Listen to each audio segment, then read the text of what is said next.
माननीय प्रधानमंत्री जी,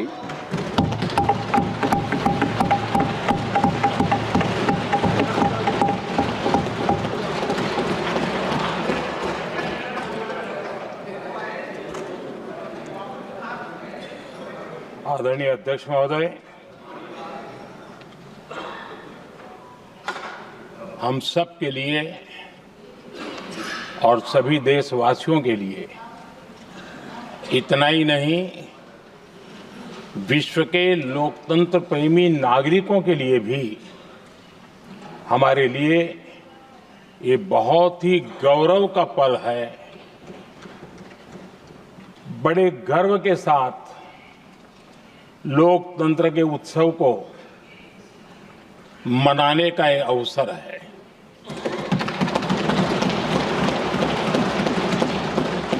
संविधान के 75 वर्ष की यात्रा, यादगार यात्रा और विश्व के सबसे महान और विशाल लोकतंत्र की यात्रा, इसके मूल में हमारे संविधान निर्माताओं की दीर्घदृष्टि, हमारे संविधान निर्माताओं का योगदान और जिसको लेकर के आज हम आगे बढ़ रहे हैं, ये 75 वर्ष पूर्ण होने पर एक उत्सव मनाने का पल है। मेरे लिए खुशी की बात है कि संसद भी इस उत्सव में शामिल होकर के अपनी भावनाओं को प्रकट कर रही है। मैं सभी माननीय सांसदों का आभार व्यक्त करता हूं कि जिन्होंने इस उत्सव के अंदर हिस्सा लिया। मैं उन सबका अभिनंदन करता हूं। आदरणीय अध्यक्ष जी, 75 वर्ष की उपलब्धि साधारण नहीं है, असाधारण है। और जब देश आजाद हुआ और उस समय भारत के लिए जो जो संभावनाएं व्यक्त की गई थी, उन सभी संभावनाओं को निरस्त करते हुए, परास्त करते हुए भारत का संविधान हमें यहां तक ले आया है। और इसलिए इस महान उपलब्धि के लिए संविधान निर्माताओं के साथ साथ मैं देश के कोटि कोटि नागरिकों का आदरपूर्वक नमन करता हूं, जिन्होंने इस भावना को, इस नई व्यवस्था को जी करके दिखाया है। संविधान निर्माताओं की जो भावनाएं थी, उसको जीने में पिछले 75 साल भारत का नागरिक हर कसौटी पर खरा उतरा है। और इसलिए भारत का नागरिक सर्वाधिक अभिनंदन का अधिकारी है। आदरणीय सभापति जी, संविधान निर्माता इस बात में बहुत सजग थे। वो ये नहीं मानते थे कि भारत का जन्म 1947 में हुआ है। वो ये नहीं मानते थे कि भारत में लोकतंत्र 1950 से आ रहा है। वे मानते थे यहां की महान परंपरा को, महान संस्कृति को, महान विरासत को, हजारों साल की उस यात्रा को, उसके प्रति वो सजग थे। उनको इस बात का पूरा भान था। आदरणीय सभापति जी, भारत का लोकतंत्र, भारत का गणतांत्रिक अतीत बहुत ही समृद्ध रहा है, विश्व के लिए प्रेरक रहा है। और तभी तो भारत आज मदर ऑफ डेमोक्रेसी के रूप में जाना जाता है। हम सिर्फ विशाल लोकतंत्र है इतना नहीं, हम लोकतंत्र की जननी है। आदरणीय सभापति जी, मैं जब ये कह रहा हूं तो मैं 3 महापुरुषों के कोट इस सदन के सामने प्रस्तुत करना चाहता हूं। राजर्षि पुरुषोत्तम दास टंडन जी, मैं संविधान सभा के अंदर हुई चर्चा का उल्लेख कर रहा हूं। उन्होंने कहा था, सदियों के बाद हमारे देश में एक बार फिर ऐसी बैठक बुलाई गई है, यह हमारे मन में अपने गौरवशाली अतीत की याद दिलाती है, जब हम स्वतंत्र हुआ करते थे, जब सभाएं आयोजित की जाती थी जिसमें विद्वान लोग देश के महत्वपूर्ण मामलों पर चर्चा करने के लिए मिला करते थे। दूसरा कोट मैं पढ़ रहा हूं डॉक्टर राधाकृष्णन जी का। वे भी इस संविधान सभा के सदस्य थे। उन्होंने कहा था, इस महान राष्ट्र के लिए गणतांत्रिक व्यवस्था नई नहीं है, हमारे यहां ये इतिहास के शुरुआत से ही है। और तीसरा कोट मैं बाबा साहब आम्बेडकर का कह रहा हूं। बाबा साहब आम्बेडकर जी ने कहा था, ऐसा नहीं है कि भारत को पता नहीं था कि लोकतंत्र क्या होता है। एक समय था जब भारत में कई गणतंत्र हुआ करते थे। आदरणीय सभापति जी, हमारे संविधान के निर्माण की प्रक्रिया में हमारी देश की नारी शक्ति ने संविधान को सशक्त करने में बहुत बड़ी भूमिका निभाई थी। संविधान सभा में 15 माननीय महिला सदस्य थी और सक्रिय सदस्य थी। मौलिक चिंतन के आधार पर उन्होंने संविधान सभा की डिबेट को समृद्ध किया था। और वे सभी बहनें अलग अलग बैकग्राउंड थी, अलग अलग क्षेत्र की थी। और संविधान में उन्होंने जो जो सुझाव दिए, उन सुझावों का संविधान के निर्माण पर बहुत बड़ा प्रभाव रहा था। और हमारे लिए गर्व की बात है कि दुनिया के कई देश आजाद भी हुए, संविधान भी बने, लोकतंत्र भी चला, लेकिन महिलाओं को अधिकार देने में दशकों बीत गए थे।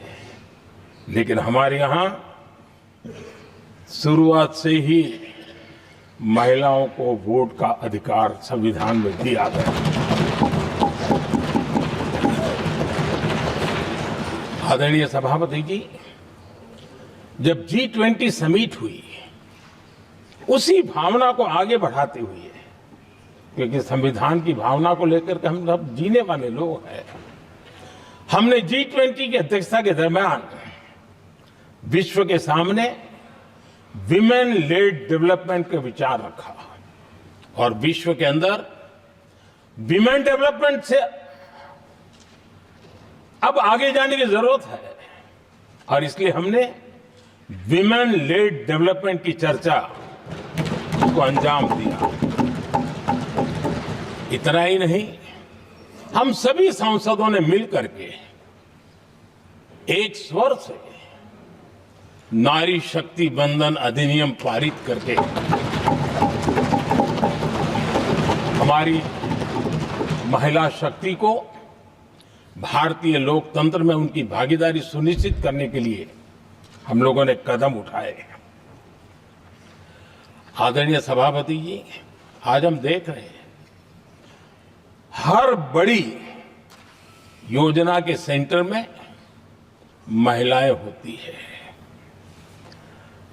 और ये जब संविधान के हम 75 वर्ष मना रहे हैं, ये संयोग है और अच्छा संयोग है कि भारत के राष्ट्रपति के पद पर एक आदिवासी महिला है। ये हमारे संविधान की भावना की एक अभिव्यक्ति भी है।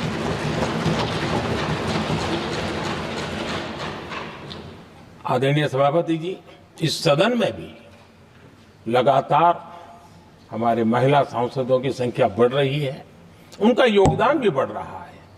मंत्री परिषद में भी उनका योगदान बढ़ रहा है। आज सामाजिक क्षेत्र हो, राजनीतिक क्षेत्र हो, शिक्षा का क्षेत्र हो, खेलकूद का क्षेत्र हो, क्रिएटिव वर्ल्ड की दुनिया हो, जीवन के हर क्षेत्र में महिलाओं का योगदान, महिलाओं का प्रतिनिधित्व देश के लिए गौरव दिलाने वाला रहा है। विज्ञान के क्षेत्र में, खास करके स्पेस टेक्नोलॉजी में उनके योगदान की सराहना हर हिंदुस्तानी बड़े गर्व के साथ कर रहा है। और इन सब की सबसे बड़ी प्रेरणा हमारा संविधान है। आदरणीय सभापति जी, अब हमारा देश बहुत तेज गति से विकास कर रहा है। भारत बहुत ही जल्द विश्व की तीसरी बड़ी आर्थिक शक्ति बनने की दिशा में बहुत मजबूत कदम रख रहा है। और इतना ही नहीं, ये 140 करोड़ देशवासियों का संकल्प है कि जब हम आजादी की शताब्दी मनाएंगे, हम इस देश को विकसित भारत बना करके रहेंगे। ये हर भारतीय का संकल्प है, ये हर भारतीय का सपना है। लेकिन इस संकल्प से सिद्धि के लिए सबसे बड़ी आवश्यकता है, वो है भारत की एकता। हमारा संविधान भी भारत की एकता का आधार है। हमारे संविधान के निर्माण कार्य में इस देश के बड़े बड़े दिग्गज थे, स्वतंत्रता सेनानी थे, साहित्यकार थे, विवेचक थे, सामाजिक कार्यकर्ता थे, शिक्षाविद थे, कई फील्ड के प्रोफेशनल्स थे, मजदूर नेता थे, किसान नेता थे, समाज के हर वर्ग का प्रतिनिधित्व था और सबके सब भारत की एकता के प्रति बहुत ही संवेदनशील थे। जीवन के भिन्न भिन्न क्षेत्र से आए हुए, देश के अलग अलग भूभाग से आए हुए सभी लोग इस बात के प्रति सजग थे और बाबा साहब अंबेडकर जी ने चेताया था। मैं बाबा साहब का कोट पढ़ रहा हूं।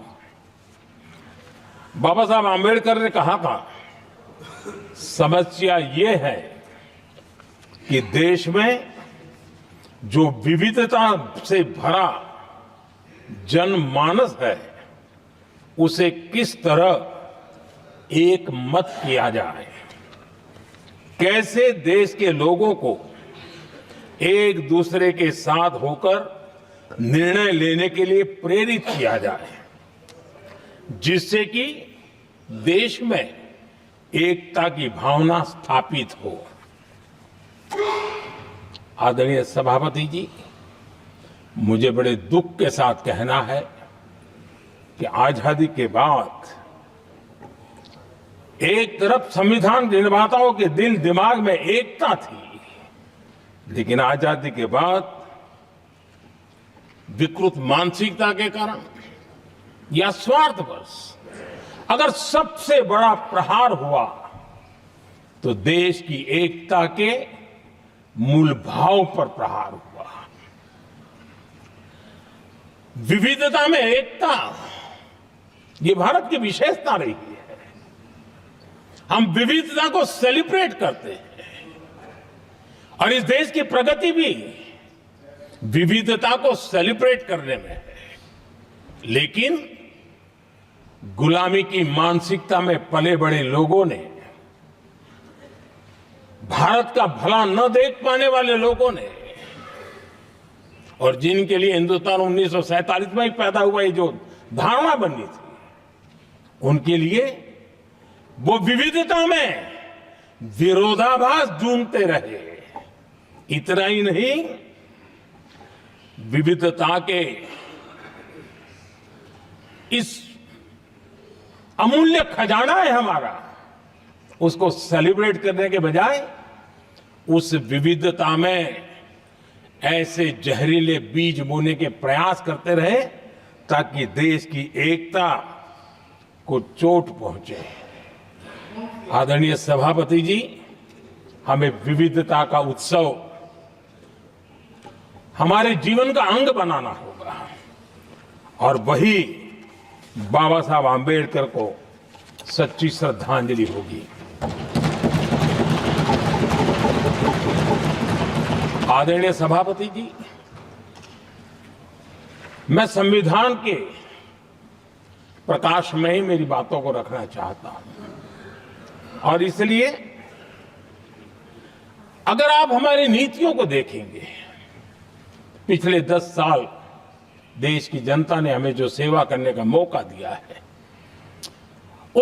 हमारी निर्णयों की प्रक्रिया को देखेंगे तो भारत की एकता को मजबूती के देने का निरंतर हम प्रयास करते रहे हैं।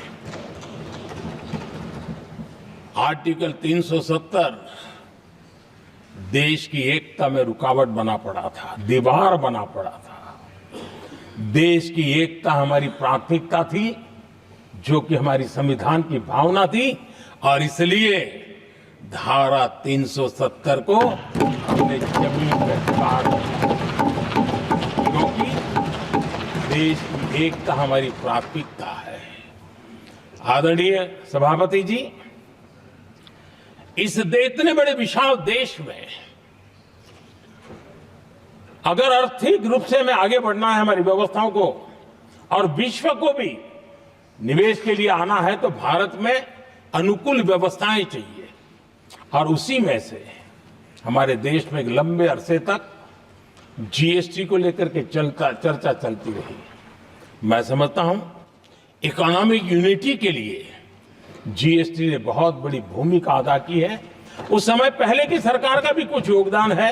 वर्तमान समय में हमको इसको आगे बढ़ाने का अवसर मिला और हमने इसको किया, और वो भी वन नेशन वन टैक्स उस भूमिका को आगे बढ़ा रहा है।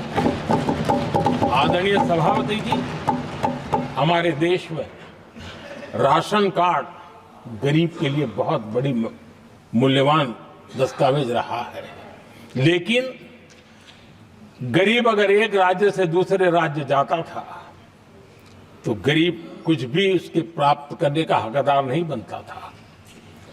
इतना बड़ा देश पर उसका किसी भी कोने में जाए उसका उतना ही अधिकार है। एकता के उस भाव को मजबूत करने के लिए हमने one nation one ration card की बात को मजबूत किया।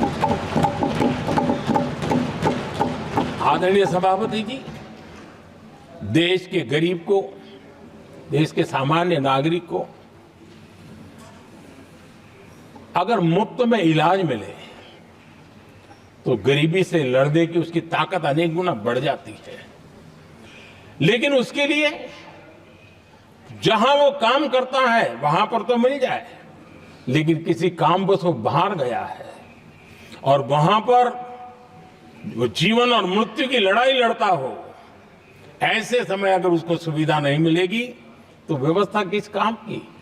और इसलिए देश की एकता के मंत्र को जीने वाले हम लोगों ने ये तय किया कि one nation one health card, और इसलिए हमने आयुष्मान भारत योजना बनाई।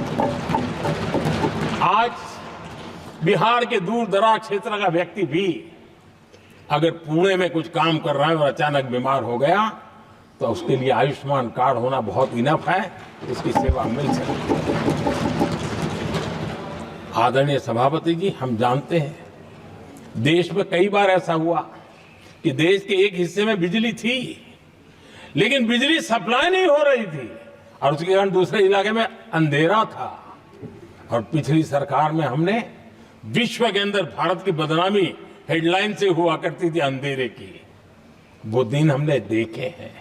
और तब जाकर के एकता के मंत्र को लेकर के संविधान की भावना को जीने वाले हम लोगों ने वन नेशन वन ग्रिड को परिपूर्ण कर दिया। और इसलिए आज बिजली के प्रवाह को निर्विरोध रूप से हिंदुस्तान के हर कोने में ले जाया जा सकता है। आदरणीय सभापति जी, हमारे देश में इंफ्रास्ट्रक्चर में भी भेदभाव की बू आती रही है। हमने उसे मिटा करके देश की एकता को ध्यान में रखते हुए, एक संतुलित विकास को ध्यान में रखते हुए हमने उस भेदभाव, उस भावना को खत्म करके एकता को मजबूत किया। हमने नॉर्थ ईस्ट हो या जम्मू कश्मीर हो, हिमालय की गोद के इलाके हो या रेगिस्तान के सटे हुए इलाके हो, हमने पूरी तरह इंफ्रास्ट्रक्चर को एक सामर्थ्य देने का प्रयास किया है ताकि एकता के भाव को अभाव में से कारण कोई दूरी पैदा न हो, उसमें से बदलने का हमने काम किया। आदरणीय सभापति जी, युग बदल चुका है और हम नहीं चाहते हैं कि डिजिटल के क्षेत्र में हैव्स एंड हैव्स नॉट की स्थिति बन जाए। देश के लिए समान रूप से, और इसलिए दुनिया के अंदर बड़े गर्व के साथ हम कहते हैं कि भारत का जो डिजिटल इंडिया की जो सक्सेस स्टोरी है, उसका एक कारण है हमने टेक्नोलॉजी को डेमोक्रेटाइज करने का प्रयास किया है। और उसी का भाग है ये हमारे संविधान निर्माताओं ने हमें दिशा दिखाई है कि हमने ऑप्टिकल फाइबर हिंदुस्तान की हर पंचायतों तक ले जाने का प्रयास किया है ताकि भारत की एकता को मजबूती देने में हमें ताकत मिले। आदरणीय सभापति जी, हमारा संविधान की अपेक्षा है एकता की, और इसी को ध्यान में रखते हुए हमने मातृभाषा के महात्म्य को स्वीकारा है। मातृभाषा को दबा करके हम देश के जनमानस को संस्कारित नहीं कर सकते, और इसलिए हमने न्यू एजुकेशन पॉलिसी में भी मातृभाषा को बहुत बल दिया है। और अब मेरे देश का गरीब का बच्चा भी मातृभाषा में डॉक्टर इंजीनियर बन सकता है, क्योंकि हमारा संविधान सबसे पीछे है, उनकी सबसे दरकार करने का हमें आदेश देता है। इतना ही नहीं, हमने क्लासिकल लैंग्वेज की दिशा में भी कई लैंग्वेजेस जो जिनका हक बनता था, उनको हमने उस स्थान पर रख करके हमने उनका सम्मान किया था। देश भर में एक भारत श्रेष्ठ भारत का अभियान देश के एकता को मजबूत, नई पीढ़ी को वो संस्कारित करने का काम हमारी तरफ से चल रहा है।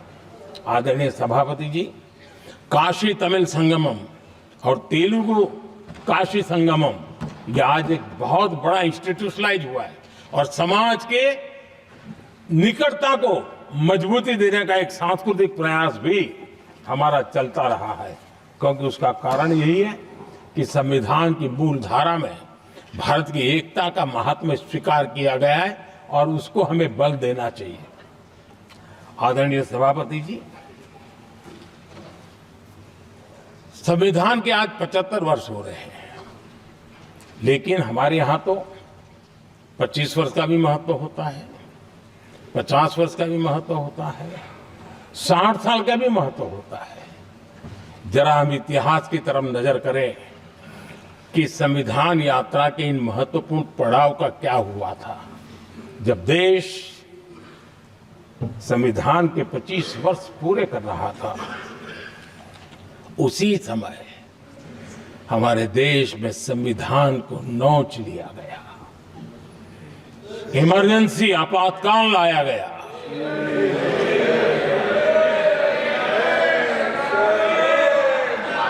संवैधानिक व्यवस्थाओं को समाप्त कर दिया गया, देश को जेल खाना बना दिया गया, नागरिकों के अधिकारों को लूट लिया गया, प्रेस की स्वतंत्रता को ताले लगा दिए गए, और कांग्रेस के माथे पर ये जो पाप है ना, वो कभी भी धुलने वाला नहीं है, कभी भी धुलने वाला। यह सिर्फ हिंदुस्तान, दुनिया में जब जब लोकतंत्र की चर्चा होगी, कांग्रेस के माथे का ये पाप कभी धुलने वाला नहीं है, क्योंकि लोकतंत्र का गला घोंट दिया गया था। भारत के संविधान निर्माताओं की तपस्या को मिट्टी में मिलाने की कोशिश की गई थी। आदरणीय सभापति जी, जब 50 साल हुए तब क्या भुला दिया गया था?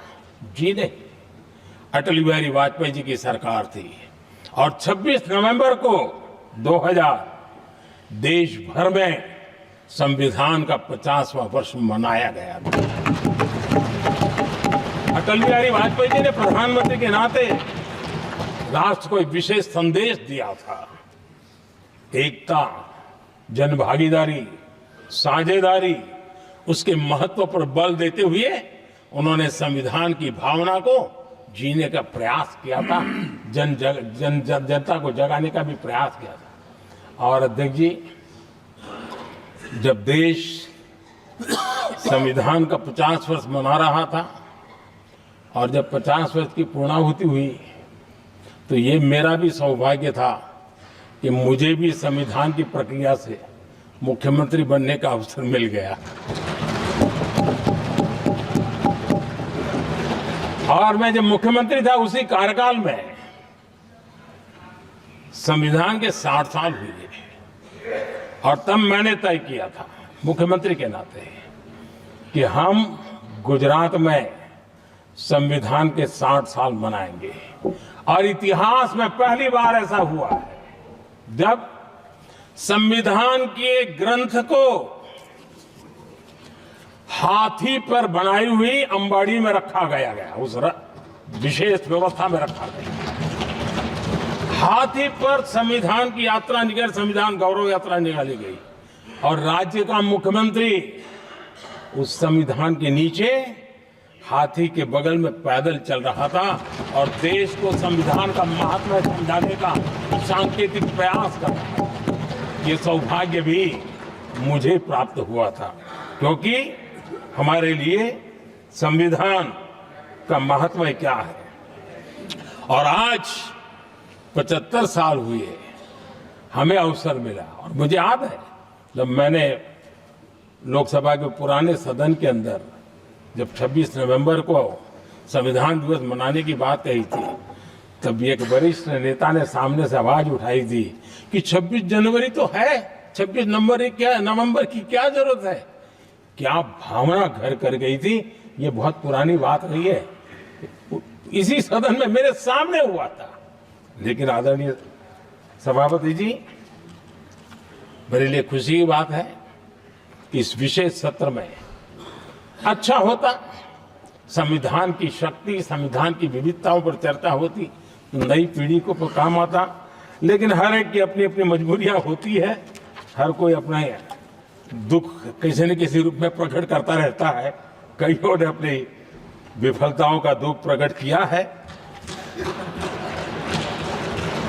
अच्छा होता दलगत भावनाओं से उठ करके देश हित में संविधान की चर्चा हुई होती, तो समृद्धि मिलती अनेक देश की नई पीढ़ी को। आदरणीय सभापति जी, मैं तो संविधान के प्रति विशेष आदर का भाव व्यक्त करना चाहूंगा कि संविधान की भावना थी कि मेरे जैसे अनेक लोग जो यहां पहुंच नहीं पाते, ये संविधान था जिसके कारण हम पहुंच पाए। क्योंकि हमारा कोई बैकग्राउंड नहीं था, हम यहां तक कैसे आते? ये संविधान का सामर्थ्य था, जनता जनार्दन के आशीर्वाद थे।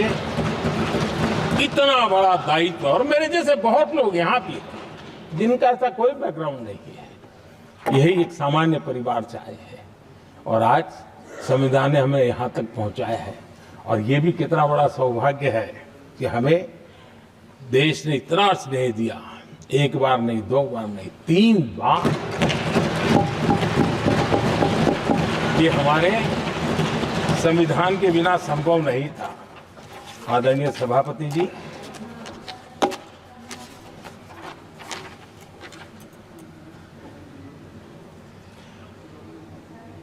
उतार चढ़ाव तो आए, कठिनाइयां भी आई, रुकावटें भी आई, लेकिन मैं फिर एक बार देश की जनता को नमन करता हूं कि देश की जनता पूरी ताकत के साथ संविधान के साथ खड़ी रही।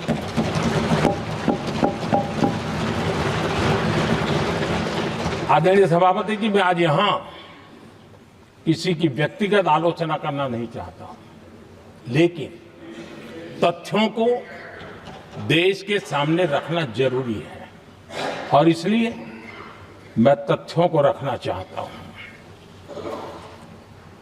कांग्रेस के एक परिवार ने संविधान को चोट पहुंचाने में कोई कोर कसर नहीं छोड़ी है।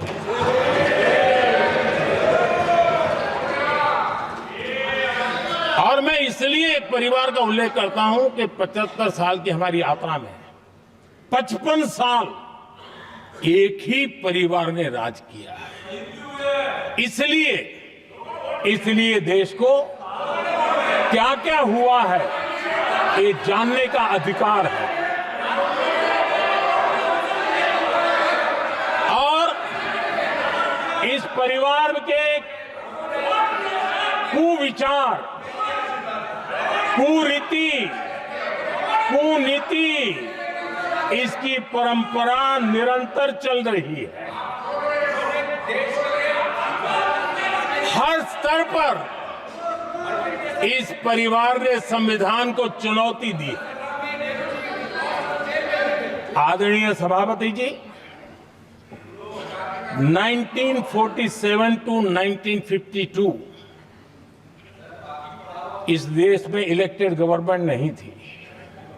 एक अस्थाई व्यवस्था थी, एक सिलेक्टेड सरकार थी और चुनाव नहीं हुए थे और जब तक चुनाव न हो तब तक एक इंटरिम व्यवस्था के रूप में कोई खाका खड़ा करना चाहिए, किया गया था। 1952 के पहले राज्यसभा का भी गठन नहीं हुआ था,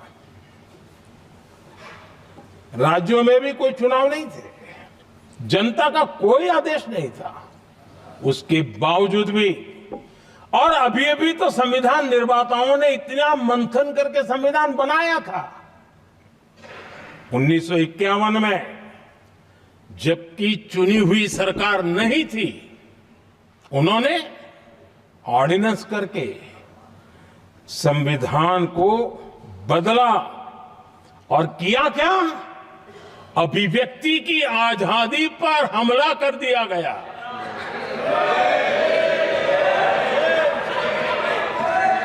और ये संविधान निर्माताओं का भी अपमान था, क्योंकि ऐसी बातें कोई संविधान सभा में नहीं आई होगी, ऐसा नहीं है, लेकिन वहां उनकी चली नहीं।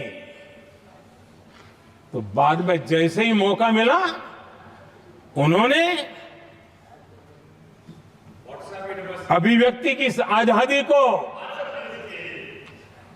उस पर उन्होंने हथौड़ा मार दिया। और ये संविधान निर्माताओं का घोर अपमान है।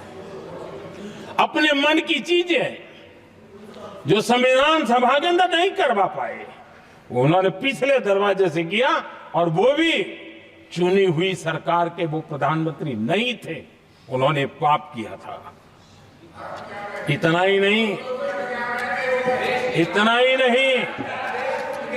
आदरणीय सभापति जी, उसी दौरान उस समय के प्रधानमंत्री पंडित नेहरू जी ने मुख्यमंत्रियों को एक चिट्ठी लिखी थी। उस चिट्ठी में उन्होंने लिखा था, नेहरू जी लिखते हैं, अगर संविधान हमारे, आगे नेहरू जी लिखते हैं, अगर संविधान हमारे रास्ते के बीच में आ जाए, ये नेहरू जी लिख रहे हैं, अगर संविधान हमारे रास्ते के बीच में आ जाए, आगे नेहरू जी कह रहे हैं, तो हर हाल में संविधान में परिवर्तन करना चाहिए। ये नेहरू जी ने मुख्यमंत्रियों को चिट्ठी लिखी।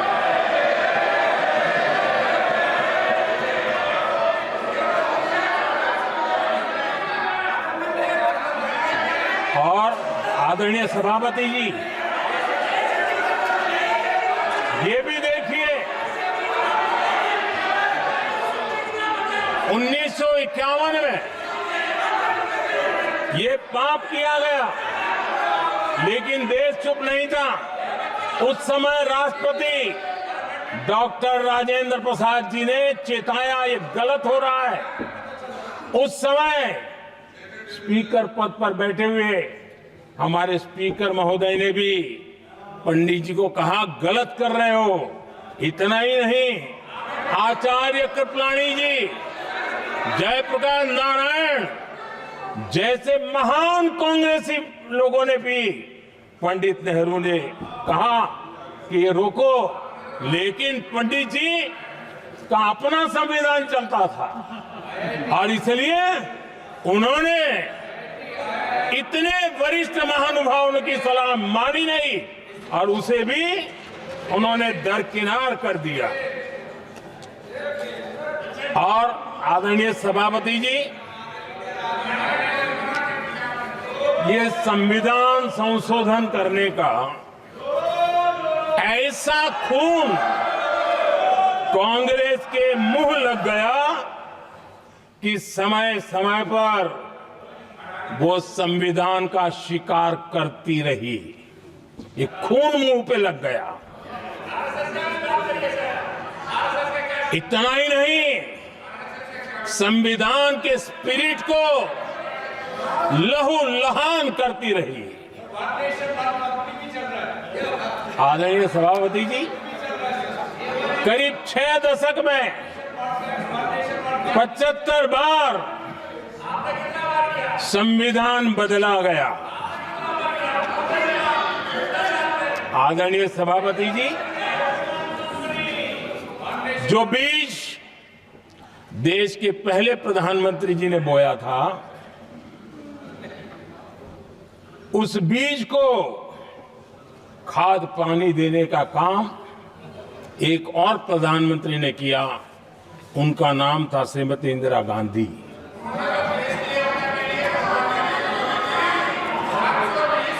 जो पाप पहले प्रधानमंत्री करके गए और जो खून लग गया था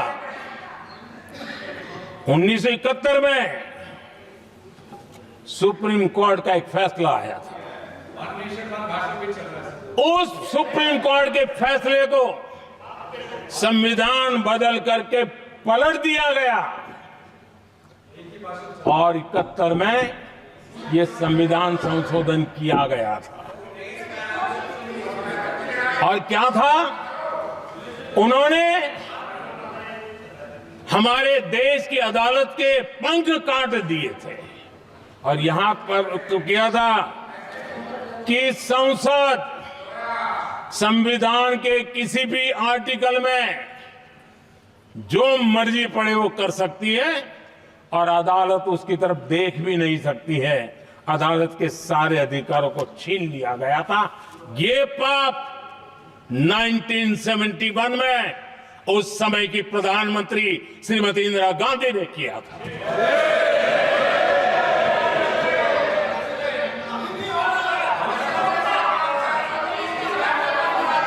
और इस परिवर्तन ने इंदिरा जी की सरकार को मौलिक अधिकारों को छीनने का और न्यायपालिका पर नियंत्रण करने का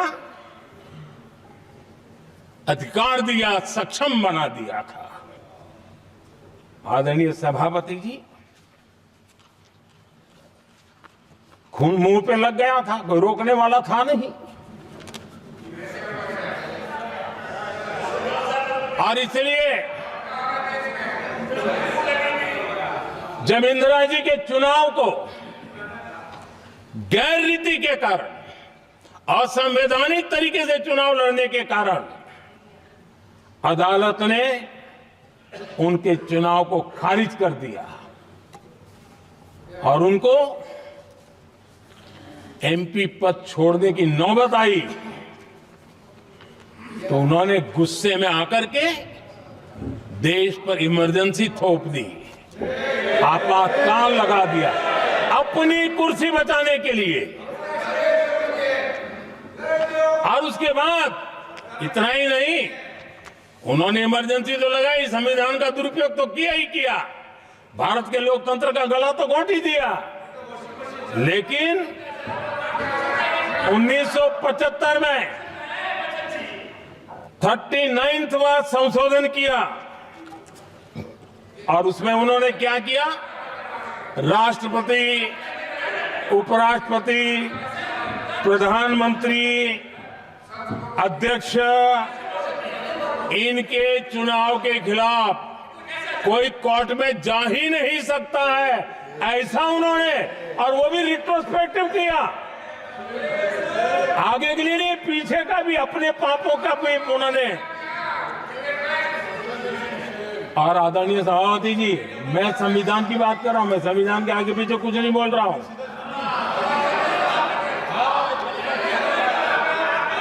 आदरणीय सभापति जी,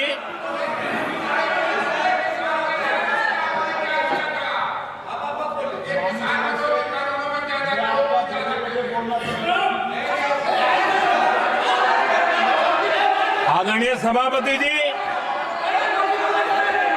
इमरजेंसी में लोगों के अधिकार छीन लिए गए, देश के हजारों लोगों को जेलों में ठूंस दिया गया, न्यायपालिका का गला घोंट दिया गया, अखबारों की स्वतंत्रता पर ताले लगा दिए गए। इतना ही नहीं, कमिटेड जुडिशरी, इस विचार को उन्होंने पूरी ताकत दी। और इतना ही नहीं, जिस जस्टिस एच.आर. खन्ना ने उनके चुनाव में उनको खिलाफ जो जजमेंट दिया था, वो इतना गुस्सा भरा था कि जब जस्टिस एच.आर. खन्ना, जो सीनियरिटी के आधार पर सुप्रीम कोर्ट के चीफ जस्टिस बनने थे, जिन्होंने संविधान के सम्मान करते हुए उस स्पिरिट से इंदिरा जी को सजा दी थी, उन्होंने मुख्य न्यायाधीश नहीं बनने दिया। ये संविधान और अलोकतांत्रिक प्रक्रिया रही।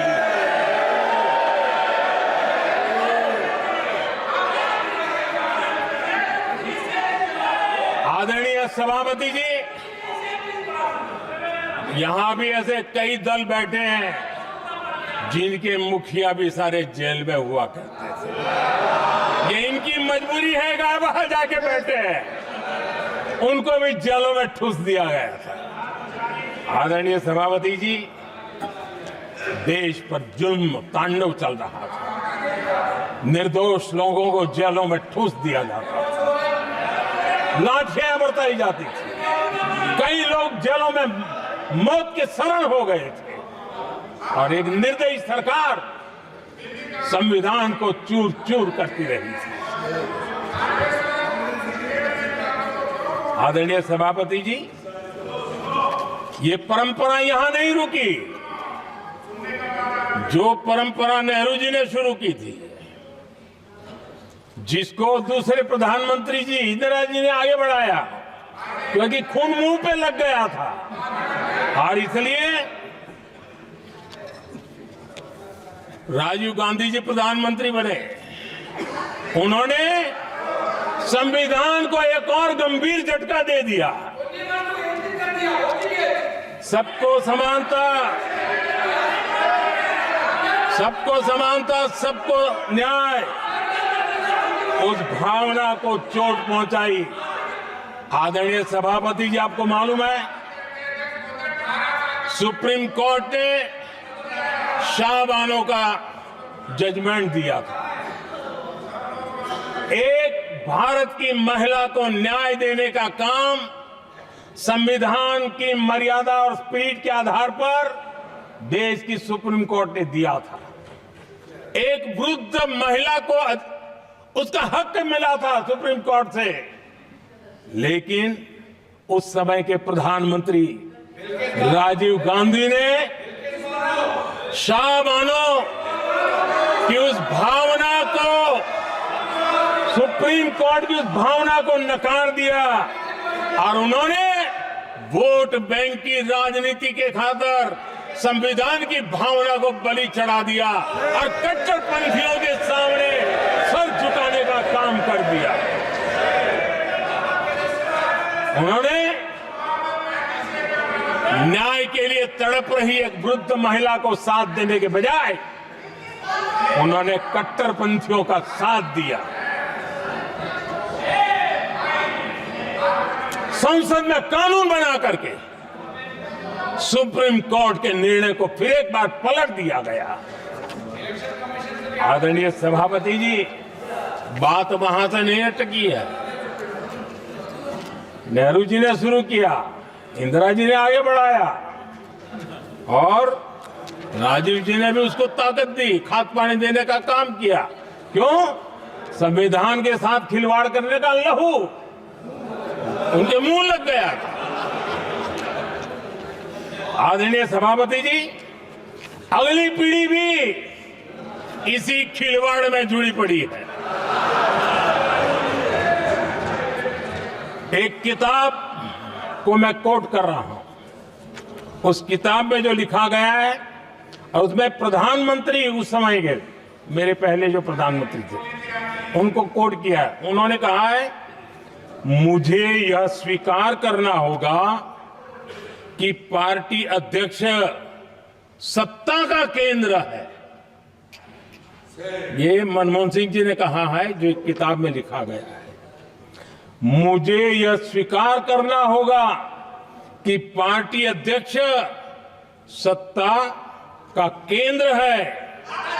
सरकार पार्टी के प्रति जवाबदेह है। इतिहास में पहली बार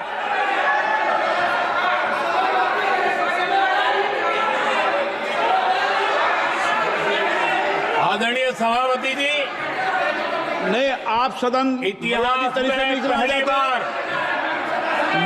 ये तरीका बिल्कुल ठीक नहीं है। सदन के नेता बोल रहे हैं, आपको मर्यादा रखनी चाहिए। ऐसे सदन नहीं चलेगा इस तरीके से, गलत तरीका आपका ये। माननीय प्रधानमंत्री जी, आदरणीय सभापति जी, इतिहास में पहली बार संविधान को ऐसी गहरी चोट पहुंचा दी गई।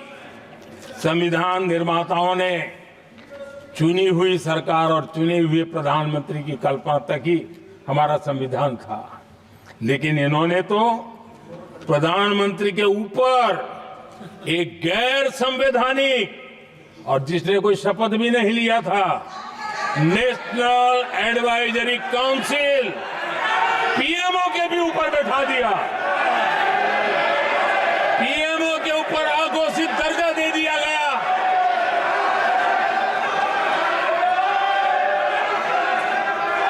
आदरणीय सभापति जी, इतना ही नहीं, और एक पीढ़ी आगे चले और उस पीढ़ी ने क्या किया?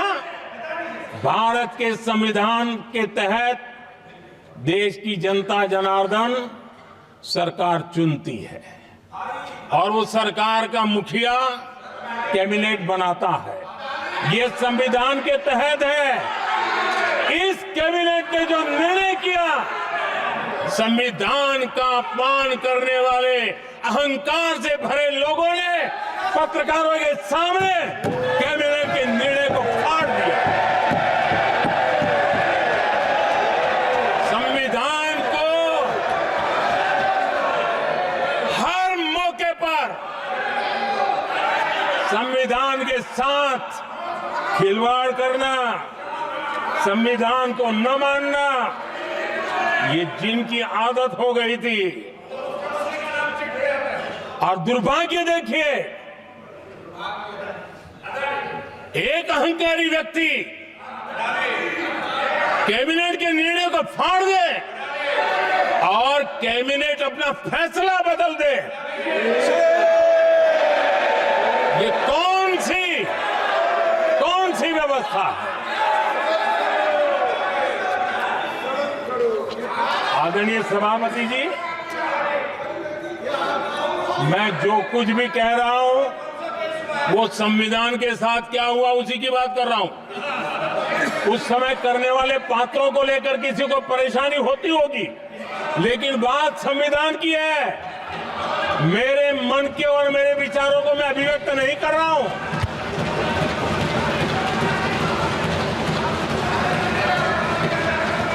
आदरणीय सभापति जी, कांग्रेस ने निरंतर संविधान की अवमानना की, संविधान के महत्व को कम किया।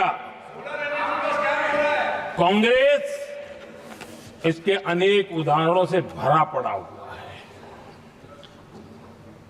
संविधान के साथ धोखेबाजी कैसे करते थे, संवैधानिक संस्थाओं को कैसे नहीं मानते थे, इस देश में बहुत कम लोगों को मालूम होगा। 370 की तो पता है सबको, 35A का पता बहुत कम है। संसद में आए बिना, जबकि संसद में आना पड़ता, संसद को ही अस्वीकार कर दिया गया। भारत के संविधान का अगर कोई पहला पुत्र है तो ये संसद है, उसको भी उन्होंने गला घोटने का काम किया।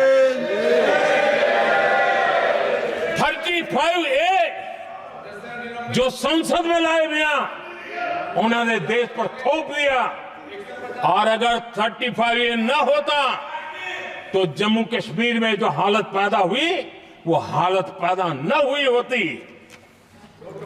राष्ट्रपति के आदेश पर यह काम किया गया और देश की संसद को अंधेरे में रखा गया। आदरणीय सभापति, ये संसद का अधिकार था, कोई अपनी मनमानी से नहीं कर सकता था, लेकिन और उनके पास बहुमत था, कर सकते थे, लेकिन वो नहीं किया क्योंकि पेट में पाप था, देश की जनता से छुपाना चाहते थे। आदरणीय सभापति जी, इतना ही नहीं, बाबा साहब आंबेडकर जिनके प्रति आज सम्मान का भाव सब कोई अनुभव कर रहा है, और हम लोगों के लिए तो बहुत विशेष है, क्योंकि हम लोगों के लिए तो जीवन में बहुत बड़ी जो कुछ भी रास्ते मिले ना वहीं से मिले हैं। आदरणीय सभापति जी, बाबा साहब आंबेडकर, इनके प्रति भी इनके मन में कितनी कटुता भरी थी, कितना द्वेष भरा था, मैं आज उसके डिटेल में जाना नहीं चाहता हूं। लेकिन जब अटल जी की सरकार थी तब बाबा साहब आंबेडकर, उनका जो महापरिनिर्वाण भूमि है,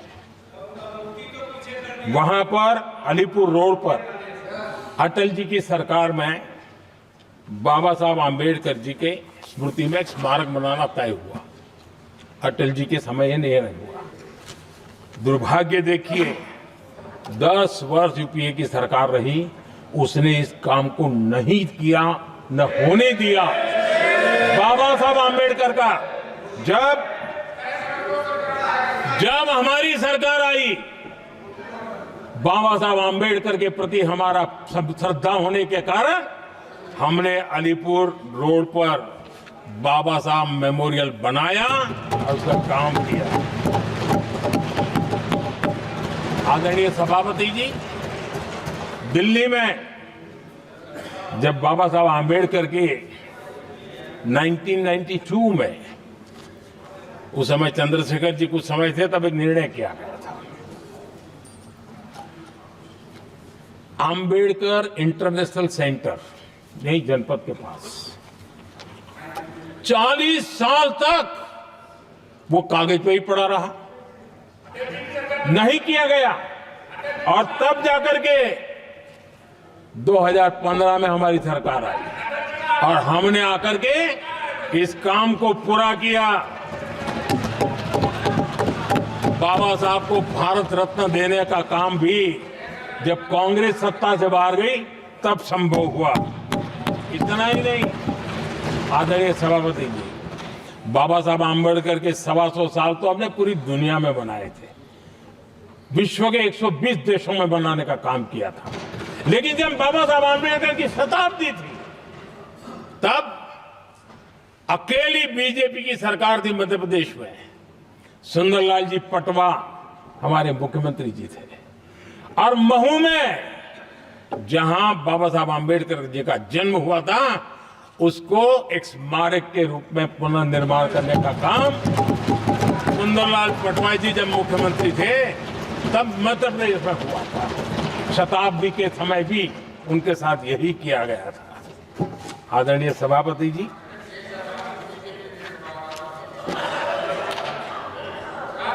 हमारे देश में बाबा साहब आम्बेडकर एक दीर्घदृष्टा थे। समाज के दबे कुचले लोगों को मुख्य धारा में लाने के लिए वो प्रतिबद्ध थे और एक लंबे सोच के साथ भारत को अगर विकसित होना है तो भारत का कोई अंग दुर्बल नहीं रहना चाहिए, ये चिंता बाबा साहब को सताती थी और तब जाकर के हमारे देश में आरक्षण की व्यवस्था बनी।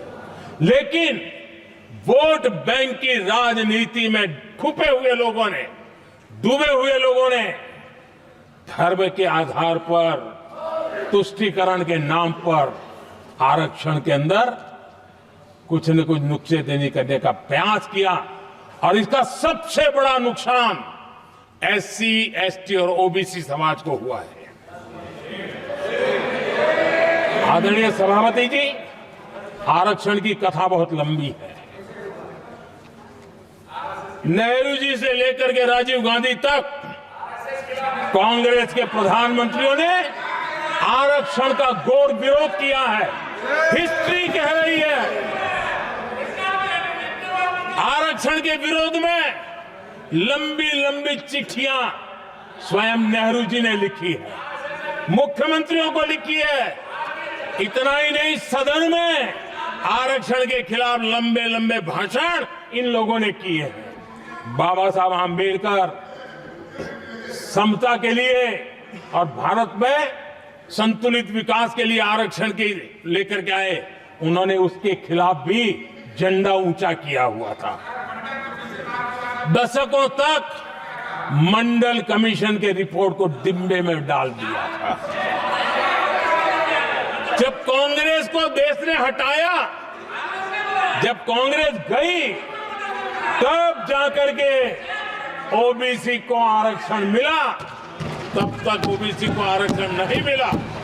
ये कांग्रेस का पाप है। अगर उस समय मिला होता तो आज देश के अनेक पदों पर ओबीसी समाज के लोग भी देश की सेवा करते, लेकिन नहीं करने दिया, नहीं होने दिया।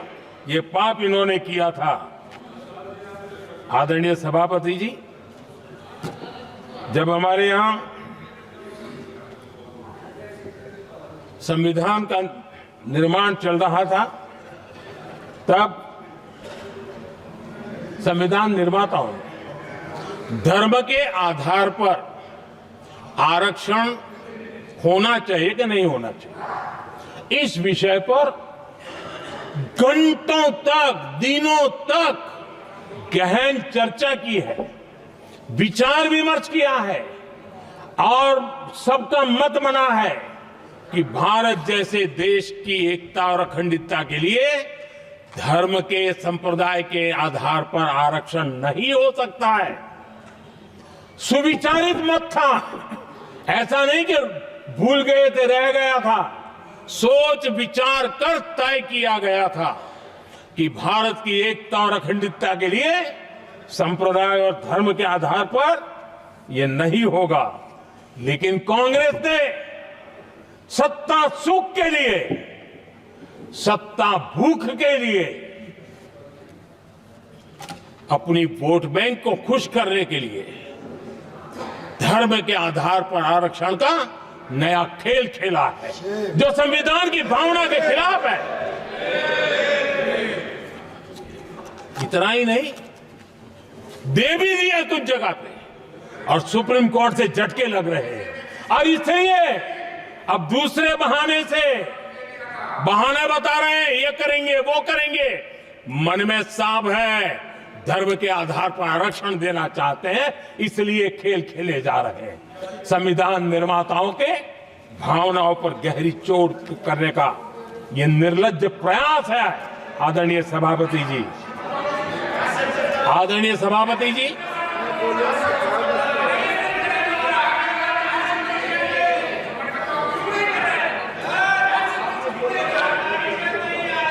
आदरणीय सभापति जी, एक गलत और विषय, ये तरीका ठीक नहीं। आपके नेता ने बोला, आपने बोला दोबारा बात मत करो। जिसकी भी मैं चर्चा करना चाहता हूं और वो ज्वलंत विषय समान नागरिक संहिता, यूनिफॉर्म सिविल कोड। ये विषय भी संविधान सभा के ध्यान बाहर नहीं था। संविधान सभा ने यूनिफॉर्म सिविल कोड को लेकर के लंबी चर्चा की, गहन चर्चा की और उन्होंने बहस के बाद निर्णय किया कि अच्छा होगा कि जो भी सरकार चुन करके आए वो उसका निर्णय करे और देश में यूनिफॉर्म सिविल कोड लागू करे। ये संविधान सभा का आदेश था। और बाबा साहब आंबेडकर ने कहा था, जो लोग संविधान को समझते नहीं है, देश को समझते नहीं है, सत्ता भूख सेवा कुछ पड़ा नहीं है, उनको पता नहीं है बाबा साहब ने क्या कहा था। बाबा साहब ने कहा था, धार्मिक आधार पर बने, ये मैं बाबा साहब की बात कर रहा हूं, इतना वीडियो कट करके घुमाना मत। आदरणीय सभापति जी, बाबा साहब ने कहा था, धार्मिक आधार पर बने पर्सनल लॉ को खत्म करने की बाबा साहब ने जोरदार वकालत की थी। उस समय के सदस्य के.एम. मुंशी जी ने कहा था, संहिता को राष्ट्र की एकता और आधुनिकता के लिए अनिवार्य बताया था। कमा मुंशी जी ने। सुप्रीम कोर्ट ने भी कई बार कहा है, उनके लिए संविधान वो पवित्र ग्रंथ नहीं है, उनके लिए एक हथियार है राजनीति का। खेल खेलने का हथियार बना दिया। लोगों को डराने के लिए संविधान को हथियार बनाया जाता है। आदरणीय सभापति जी, और ये कांग्रेस पार्टी, उनको तो संविधान शब्द भी उनके मुंह में शोभा नहीं देता है। इसलिए जो अपनी पार्टी के संविधान को नहीं मानते हैं, जिन्होंने अपनी पार्टी के संविधान को कभी स्वीकार नहीं किया है, क्योंकि संविधान को स्वीकार करने के लिए एक लोकतांत्रिक स्पिरिट लगता है जो जिनकी रगों में नहीं है। सत्तावाद और परिवारवाद भरा पड़ा है। अब आप देखिए जो कैसी शुरुआती कितनी गड़बड़ हुई है। मैं कांग्रेस की बात कर रहा हूं। 12 कांग्रेस की प्रदेश की कमेटियों ने, 12 प्रदेश कमेटियों ने सरदार पटेल के नाम पर सहमति दी थी। नेहरू जी के साथ एक भी कमेटी नहीं थी, नॉट अ सिंगल। संविधान के तहत सरदार साहब ही देश के प्रधानमंत्री बनते हैं, लेकिन लोकतंत्र में श्रद्धा नहीं, खुद के संविधान पर विश्वास नहीं, खुद के ही संविधान को स्वीकारना नहीं, और सरदार साहब देश के प्रधानमंत्री नहीं बन सके और ये बैठ गए। जो लोग अपनी पार्टी के संविधान को, जो लोग अपनी पार्टी के संविधान को नहीं मानते, वो कैसे देश के संविधान को स्वीकार कर सकते हैं।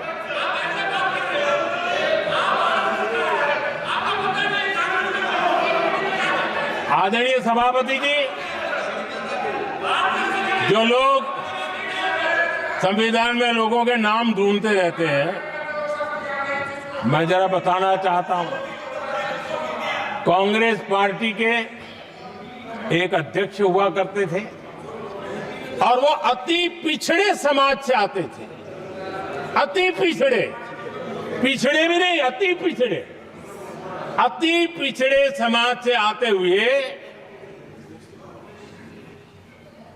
उनके अध्यक्ष श्रीमान सीताराम केसरी जी, कैसा अपमान किया गया। कहते हैं बाथरूम में बंद कर दिया गया, उठा करके फुटपाथ पर फेंक दिया गया। अपनी पार्टी के संविधान में ऐसा कभी नहीं लिखा गया, लेकिन अपनी पार्टी के संविधान को न मानना, लोकतंत्र की प्रक्रिया को न मानना और पूरी कांग्रेस पार्टी पर एक परिवार ने कब्जा कर लिया, लोकतंत्र को नकार दिया। आदरणीय सभापति जी,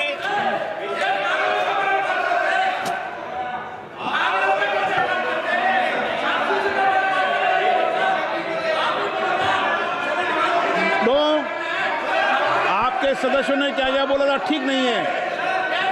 आप जब सदन के नेता बोल रहे हैं तो सदन की मर्यादा को रखो, आदरणीय सभापति जी को बनाओ। संविधान के साथ खिलवाड़ करना, संविधान के स्पिरिट को तहस नहस करना, ये कांग्रेस की रगों में रहा है। हमारे लिए संविधान, उसकी पवित्रता, उसकी शुचिता हमारे लिए सर्वोपरि है। और ये शब्दों में नहीं है, जब जब हमें कसौटी पर कसा गया है, हम तप करके निकले हुए लोग हैं। मैं उदाहरण देना चाहता हूं। 1996 में सबसे बड़े दल के रूप में भारतीय जनता पार्टी जीत करके आई, सबसे बड़ा दल था। और राष्ट्रपति जी ने संविधान की भावना तहत सबसे बड़े दल को प्रधानमंत्री के शपथ के लिए बुलाया और 13 दिन सरकार चली। अगर हमें संविधान के स्पिरिट के प्रति हमारा भावना न होती तो हम भी ये बांटो, वो बांटो, ये दे दो, वो दे दो, इसको डिप्टी पीएम बना दो, इसको ढिकना बना दो, हम भी सत्ता सुख भोग सकते थे। लेकिन अटल जी ने सौदेबाजी का रास्ता नहीं चुना, संविधान के सम्मान का रास्ता चुना और 13 दिन के बाद इस्तीफा देना स्वीकार कर दिया। ये ऊंचाई है हमारी लोकतंत्र के। इतना ही नहीं, 1998 में एनडीए की सरकार थी, सरकार चल रही थी, लेकिन कुछ लोगों को हम नहीं तो कोई नहीं, ये जो एक परिवार का खेल चला है, अटल जी की सरकार को अस्थिर करने के लिए खेल चले गए। वोट हुआ, खरीद फरोख्त तब भी हो सकती थी, बाजार में माल तब भी बिकता था, लेकिन संविधान की भावना के प्रति समर्पित अटल बिहारी वाजपेयी जी की सरकार ने एक वोट से हारना पसंद किया, इस्तीफा दिया, लेकिन असंवैधानिक कोई कृत्य नहीं किया। ये हमारा इतिहास है, ये हमारे संस्कार है, ये हमारी परंपरा है। और दूसरी तरफ अदालत ने भी जिस पर थप्पा मार दिया, कैश फॉर वोट का कांड, एक लघुमती सरकार को बचाने के लिए संसद में नोटों के ढेर साक्ष्य के रूप में रखे गए। असंवैधानिक तरीका। सरकार बचाने के लिए भारत के लोकतंत्र की भावना को बाजार बना दिया गया, वोट खरीदे गए। आदरणीय सभापति जी, 90 के दशक में कई सांसदों को रिश्वत देने का पाप, यह संविधान की भावना थी कि 140 करोड़ वासियों के मन में जो लोकतंत्र पनपा है, उस लोकतंत्र के साथ यह खिलवाड़। कांग्रेस के लिए सत्ता सुख, सत्ता की भूख, यही एकमात्र कांग्रेस का इतिहास है, कांग्रेस का वर्तमान है। आदरणीय सभापति जी, 2014 के बाद एनडीए को सेवा का मौका मिला। संविधान और लोकतंत्र को मजबूती मिली। ये पुरानी जो बीमारियों थी, उस बीमारी से मुक्ति का हमने एक अभियान चलाया। बीते 10 साल यहां से पूछा गया, हमने भी संविधान संशोधन किए। जी हां, हमने भी संविधान संशोधन किए हैं, देश की एकता के लिए, देश की अखंडता के लिए, देश के उज्जवल भविष्य के लिए और संविधान की भावना के प्रति पूर्ण समर्पण के साथ किए हैं। हमने संविधान संशोधन किया, क्यों किया? इस देश का ओबीसी समाज तीन दशक से ओबीसी कमीशन को संवैधानिक दर्जा देने के लिए मांग कर रहा है। ओबीसी के सम्मान के लिए, उसको संवैधानिक दर्जा देने के लिए हमने संविधान संशोधन किया है। हमें गर्व है ये करने का। समाज के दबे कुचले लोगों को उनके साथ खड़े होना, ये हम अपना कर्तव्य मानते हैं, इसलिए संविधान संशोधन किया। आदरणीय सभापति जी, इस देश में एक बहुत बड़ा वर्ग था, वो किसी भी जाति में क्यों न जन्मा हो, लेकिन गरीबी के कारण अवसरों को वो पा नहीं सकता था, आगे बढ़ नहीं सकता था। और इसलिए उसने असंतोष की ज्वाला भड़क रही थी और सबकी मांग रहती थी, कोई निर्णय नहीं करता था। हमने संविधान संशोधन किया, सामान्य जन के गरीब परिवार के 10% आरक्षण का किया, और ये पहला आरक्षण का संशोधन था। देश में कोई विरोध का स्वर नहीं उठा, हर किसी ने प्यार से उसको स्वीकार किया। संसद ने भी सहमति के साथ पारित किया, क्योंकि समाज की एकता की उसमें ताकत पड़ी थी, संविधान की भावनाओं का भाव पड़ा था, सबने सहयोग किया था, तब जाकर के हुआ था। आदरणीय सभापति जी, जी हां, हमने भी संविधान में संशोधन किए हैं, लेकिन हमने संविधान में संशोधन किया महिलाओं को शक्ति देने के लिए।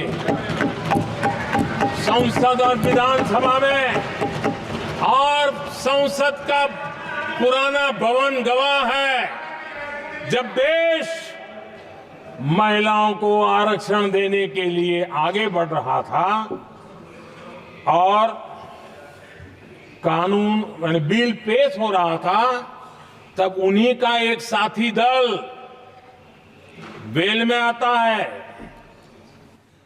कागज छीन लेता है, फाड़ देता है और सदन स्थगित हो जाता है और 40 साल तक विषय लटका रहता है। और वो आज उनके मार्गदर्शक है, जिन्होंने देश की महिलाओं के साथ अन्याय किया वो उनके मार्गदर्शक हैं।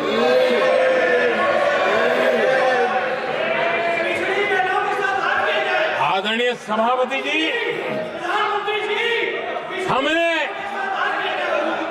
हमने संविधान संशोधन किया, हमने देश की एकता के लिए किया। बाबा साहब आंबेडकर का संविधान 370 की दीवार के कारण जम्मू कश्मीर की तरफ देख भी नहीं सकता था। हम चाहते थे बाबा साहब आंबेडकर का संविधान हिंदुस्तान के हर हिस्से में लगना चाहिए और इसलिए बाबा साहब को श्रद्धांजलि भी देनी थी, देश की एकता को मजबूत करना था। हमने संविधान संशोधन किया, डंके की चोट पर किया और 370 को हटाया और भारत की सुप्रीम कोर्ट ने भी अब तो उसको मोहर लगा दी है। आदरणीय सभापति जी, हमने 370 का हटाने के लिए संशोधन किया। हमने ऐसे कानून भी बनाए। जब देश का विभाजन हुआ,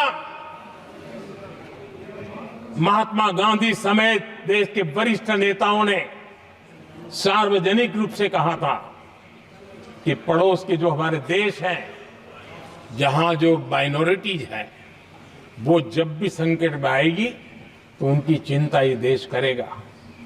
गांधी जी ने का वचन था, जो उनके नाम पर सत्ता पर चढ़ जाते थे उन्होंने तो पूरा नहीं किया।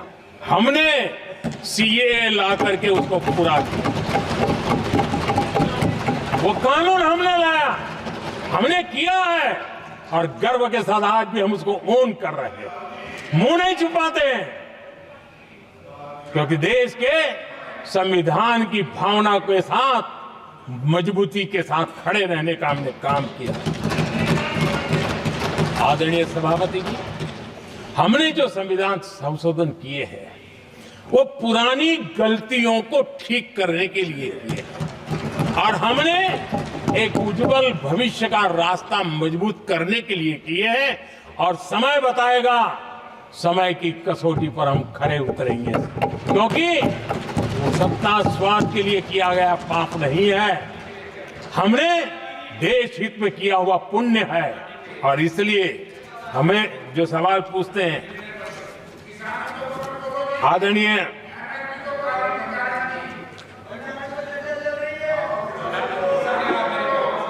आदरणीय सभापति जी, यहां संविधान पर अनेक भाषण हुए,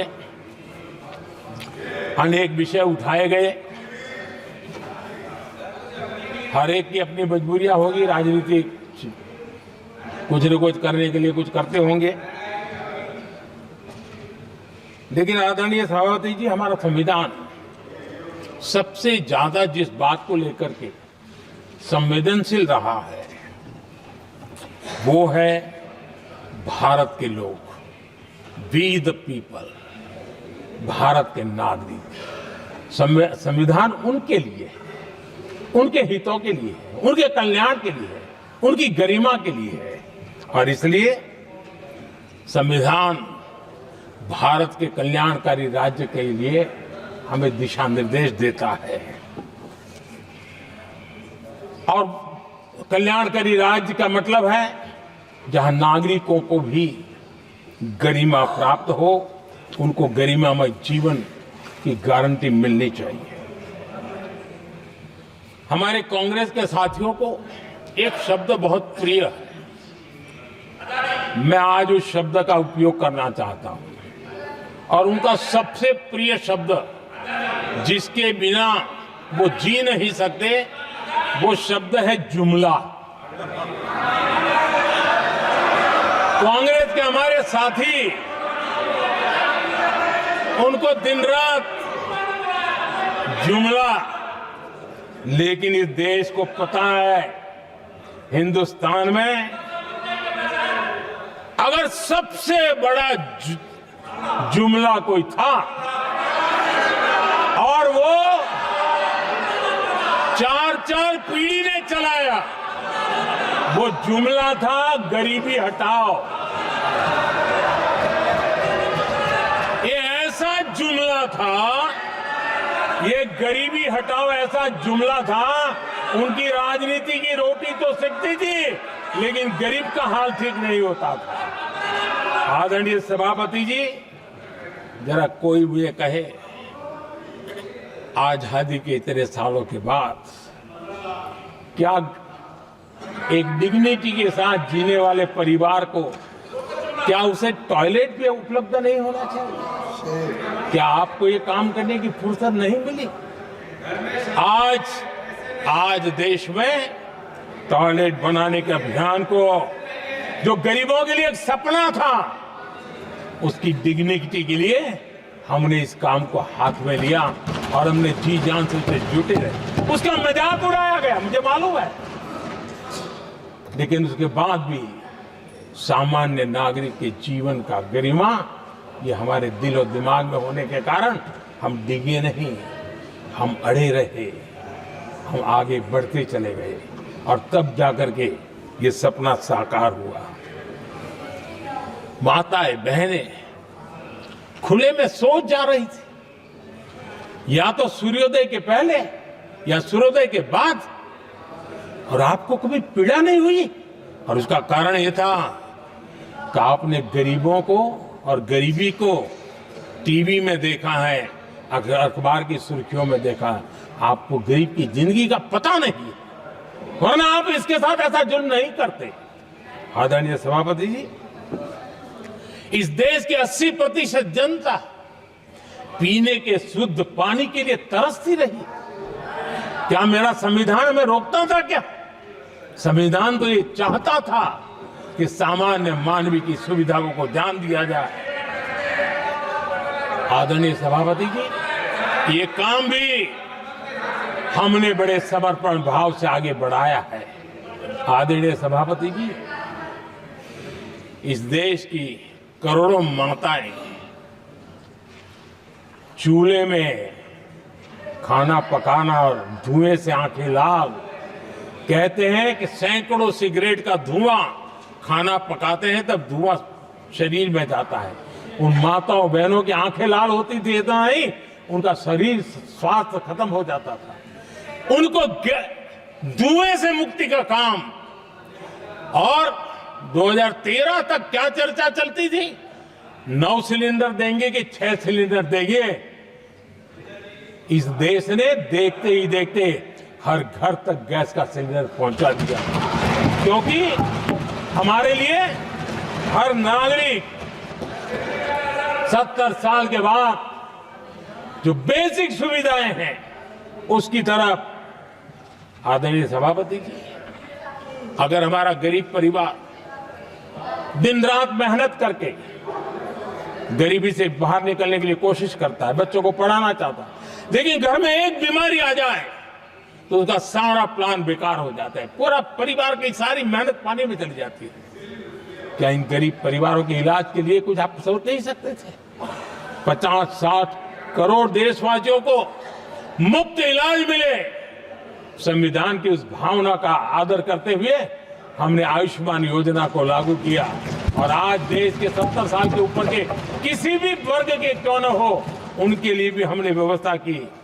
आदरणीय सभापति जी, जरूरतमंदों को राशन देने की बात, और उसका भी मजाक उड़ाया जा रहा है।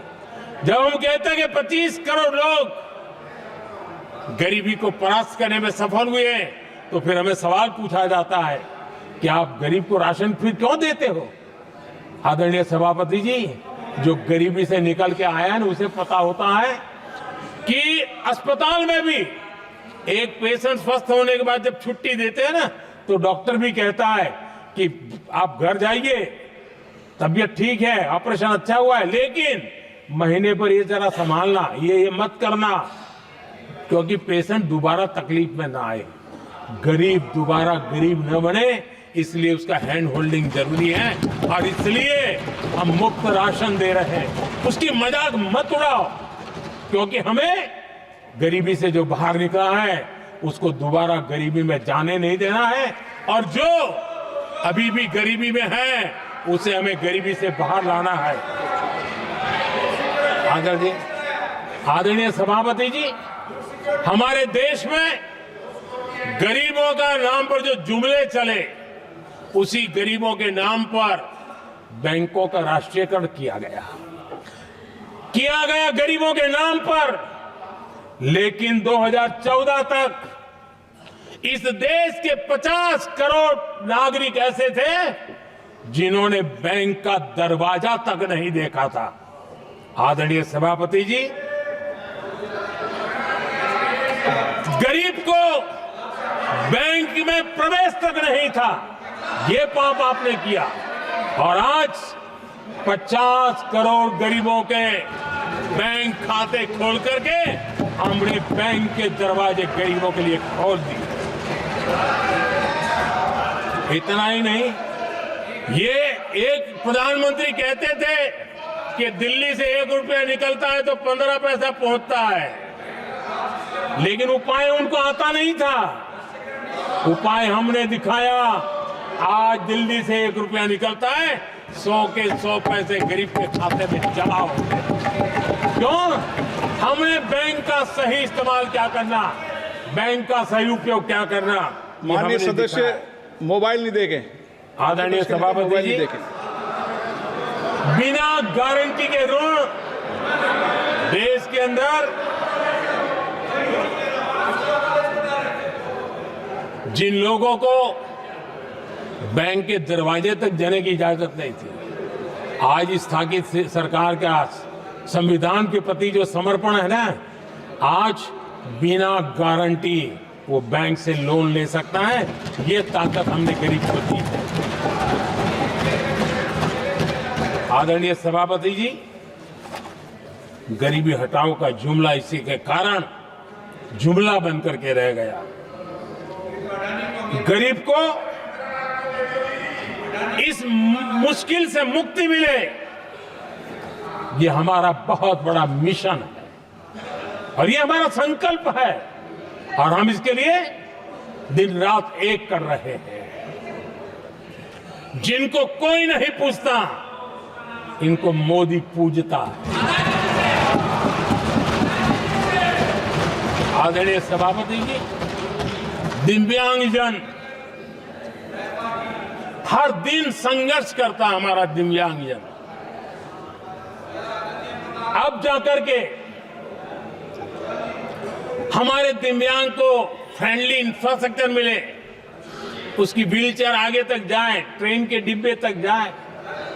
ये व्यवस्था दिव्यांगजन के लिए करने का हमारे दिल में तब आया क्योंकि समाज के दबले कुचले वंचित लोगों की चिंता करना हमारे मन में था, तब हुआ।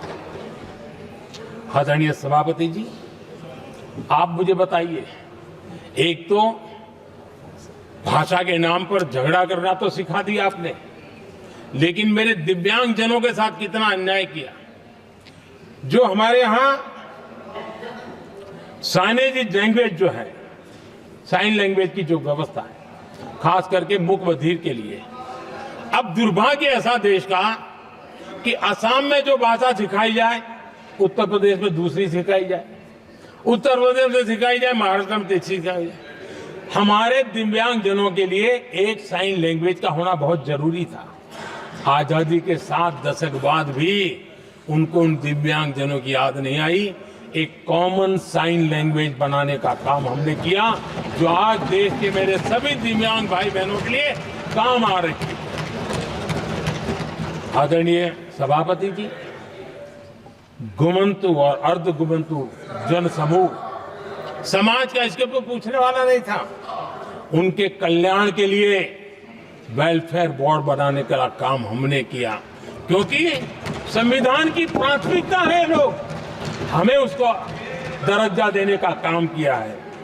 आदरणीय सभापति जी, हर कोई रेहड़ी पटरी के लोगों से जानता है, हर मोहल्ले में, हर इलाके में, हर फ्लैट में, हर सोसाइटी में सुबह होते ही वो रेहड़ी पटरी वाला आकर के मेहनत करके और लोगों का जीवन चलाने में मदद करता है। उसको बेचारे को 12-12 घंटे काम करे, रेहड़ी भी किसी से किराए पर ले ले, किसी से ब्याज से पैसा ले, किसी से सामान खरीदे, शाम को ब्याज खाओ पैसा ले जाए, बड़ा मुश्किल से अपने बच्चों के लिए ब्रेड का टुकड़ा ले जा सके। ये हालत थी, ये हमारी सरकार ने है। रेहड़ी पटरी वालों के लिए स्वनिधि योजना बना करके बैंक से उनको बिना गारंटी लोन देने का शुरू किया। और आज उसके कारण, वो स्वनिधि योजना के कारण वो तीसरे राउंड तक पहुंचा है और अधिकतम लोन बैंक से उसको सामने से मिल रही है। उसकी प्रतिष्ठा का और उसका विस्तार हो रहा है, विकास भी हो रहा है। आदरणीय सभापति जी, इस देश में हम में से कोई ऐसा नहीं होगा जिसको विश्वकर्मा की जरूरत न पड़ती हो। समाज की व्यवस्था की एक बहुत बड़ी व्यवस्था बनी थी, सदियों से चली आ रही थी, लेकिन वो विश्वकर्मा साथियों के लिए कभी पूछा नहीं गया। हमने विश्वकर्मा के कल्याण के लिए योजना बनाई, बैंक से लोन लेने की व्यवस्था की, उनको नई ट्रेनिंग देने की व्यवस्था की, उनको आधुनिक टूल देने की व्यवस्था की, नई डिजाइन से काम बनाने की चिंता की और उसको हमने मजबूत बनाने का काम किया। आदरणीय सभापति जी, ट्रांसजेंडर जिसको परिवार ने धुतकार दिया, जिसको समाज ने धुतकार दिया, जिसकी कोई चिंता करने वाला नहीं था, ये हमारी सरकार है कि इसको भी भारत के संविधान ने हक दिए हैं। उस ट्रांसजेंडर के अधिकारों के लिए कानून और व्यवस्थाएं बनाने का काम हमने किया। उनको गरिमापूर्ण जीवन मिले, उनके अधिकारों की सुरक्षा के लिए हमने काम किया। आदरणीय सभापति जी, हमारे आदिवासी समाज इतनी सारी बातें करते, मुझे तो याद है मैं जब गुजरात का मुख्यमंत्री बना तो हमारे यहाँ उमरगांव से अंबाजी तक एक पूरा बेल्ट, गुजरात का पूर्वी हिस्सा पूरा आदिवासी बेल्ट, और एक कांग्रेस के मुख्यमंत्री आदिवासी रह चुके थे। इतने सालों के बाद भी उस पूरे इलाके में एक भी साइंस स्ट्रीम की स्कूल नहीं थी। मेरे आने से पहले एक भी साइंस स्ट्रीम की स्कूल नहीं थी। अगर साइंस स्ट्रीम की स्कूल नहीं है तो कितनी आरक्षण की बातें करो, वो बेचारा इंजीनियर और डॉक्टर कैसे बन सकता है। ये मैंने उस इलाके में काम किया और वहाँ साइंस स्ट्रीम की स्कूलें, आपको वहाँ यूनिवर्सिटीज बन गई है। लेकिन यानी राजनीति की चर्चा करना, संविधान के अनुरूप काम न करना, ये जिनकी सत्ता भूख है ना, उसका हमने आदिवासी समाज में भी जो अति पिछड़े लोग हैं, और मैं राष्ट्रपति जी का आभार व्यक्त करता हूं, उन्होंने मेरा काफी मार्गदर्शन किया। राष्ट्रपति महोदया ने मेरा मार्गदर्शन किया और उसमें से पीएम जनमन योजना बनी। हमारे देश में बिखरे बिखरे आदिवासी समाज के छोटे छोटे समूह जो आज भी उनको कोई सुविधा प्राप्त नहीं हुई थी। हमने ढूंढ ढूंढ करके, संख्या बहुत कम है, वोट की राजनीति में उनकी तरफ देखने वाला कोई नहीं था, लेकिन मोदी है जो आखिर को भी पूंजीता है। और इसलिए हमने उनके लिए पीएम जनमन योजना के द्वारा उनके विकास की। आदरणीय सभापति जी, जैसे समाजों में उनके विकास संतुलित होना चाहिए, पिछड़े से पिछड़ा व्यक्ति को भी संविधान अवसर देता है, जिम्मेवारी भी सरकार को देता है, उसी प्रकार से कोई भू-भाग भी, कोई हमारा ज्योग्राफिकल इलाका भी वो पीछे नहीं रहना चाहिए। और हमारे देश में किया क्या, 60 साल के दरमियान 100 डिस्ट्रिक्ट आइडेंटिफाई करके कह दिया कि ये तो बैकवर्ड डिस्ट्रिक्ट है। और बैकवर्ड डिस्ट्रिक्ट का ऐसा लेवल लग गया कि किसी की ट्रांसफर होती थी तो वो कहता था पनिशमेंट पोस्टिंग, तो कोई जिम्मेवार अफसर जाता ही नहीं था। और उनकी तरह हमने पूरी स्थिति को बदल दिया। हमने एस्पिरेशनल डिस्ट्रिक्ट का एक कल्पना रखी और 40 पैरामीटर पर ऑनलाइन रेगुलर मॉनिटरिंग करते रहे, और आज एस्पिरेशनल डिस्ट्रिक्ट उस राज्य के अच्छे जिलों की बराबरी करने लग गए और कुछ तो नेशनल एवरेज की बराबरी करने लगे।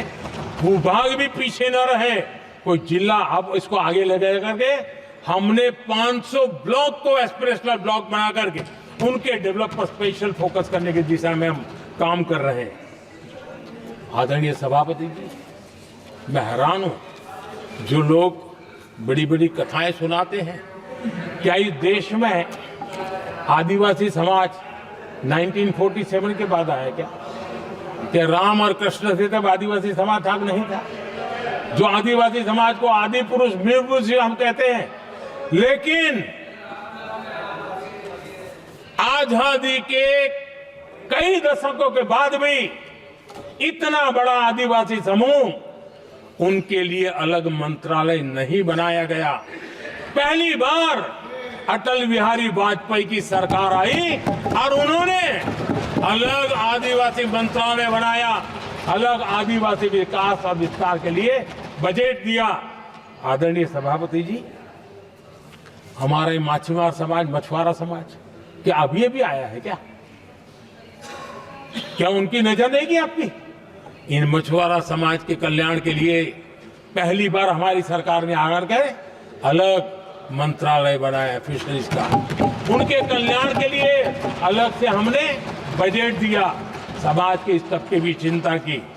आदरणीय सभापति जी, मेरे देश का छोटा किसान, उसके जीवन में सहकारिता एक मुख्य अंग है। छोटे किसान की जिंदगी को सामर्थ्य देने के लिए सहकारी क्षेत्र को जिम्मेवार बनाना, सहकारी क्षेत्र को सामर्थ्यवान बनाना, सहकारी क्षेत्र को बल देना, इसकी महात्मा हम समझते हैं, क्योंकि छोटा किसान, उसकी चिंता हमारे दिल में थी और इसलिए हमने अलग सहकारिता मंत्रालय बनाया। हमारी सोचने का तरीका क्या है? हमारे देश में नौजवान है, पूरा विश्व आज वर्कफोर्स के लिए तरस रहा है। देश में डेमोग्राफिक डिवीजन लेना है तो हमारे इस वर्कफोर्स को स्किल बनाना चाहिए। हमने अलग स्किल मंत्रालय बनाया ताकि दुनिया की आवश्यकता के अनुसार मेरा देश का नौजवान तैयार हो और विश्व के साथ वो अपने आगे बढ़े। आदरणीय सभापति जी, हमारा नॉर्थ ईस्ट इसलिए कि वहां वोट कम है, सीटें कम है, इसकी कोई परवाह नहीं है। ये अटल जी की सरकार थी जिसने पहली बार नॉर्थ ईस्ट के कल्याण के लिए डोनियर मंत्रालय की व्यवस्था की और आज उसका परिणाम है कि नॉर्थ ईस्ट के विकास की कि नई चीजों को हम प्राप्त कर पाए। इसी के कारण रेल, रोड, पोर्ट, एयरपोर्ट ये बनने की दिशा में आगे बढ़ रहे हैं। आदरणीय सभापति जी, आज भी दुनिया के देशों